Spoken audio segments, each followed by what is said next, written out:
trabajo mancomunado y hoy se hace la realidad. Agradecerles a ustedes, hermanos del pueblo de Belili.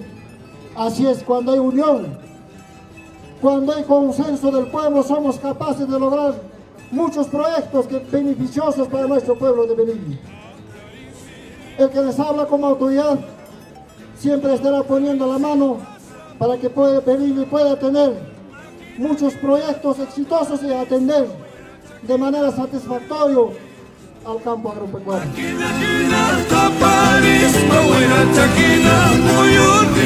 El día de hoy hemos concluido con una parte del proceso de implementación de este convenio marco, como es la entrega de estos 7 tractores con 25 equipos, y con el aporte también estamos trabajando el perfil y el expediente técnico del mini hospital.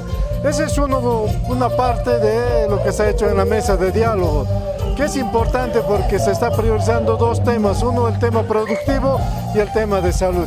Pero también en la mesa de diálogo hay proyectos que se han logrado desde el Estado, como son varias irrigaciones, saneamientos. Creo que esta mesa le está dando frutos para contribuir al desarrollo de Belili.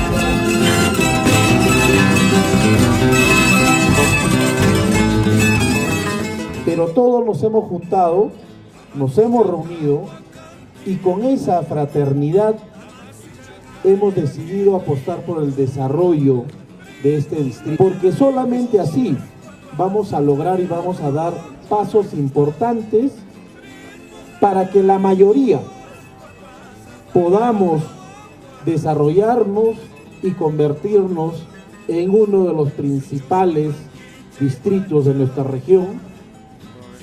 Priorizando esta actividad, la municipalidad ha sumado y prácticamente tenemos casi el doble de equipos, dentro de lo cual es un componente primordial y básico para empezar a potenciar nuestro desarrollo agropecuario de toda nuestra extensión territorial de Belili.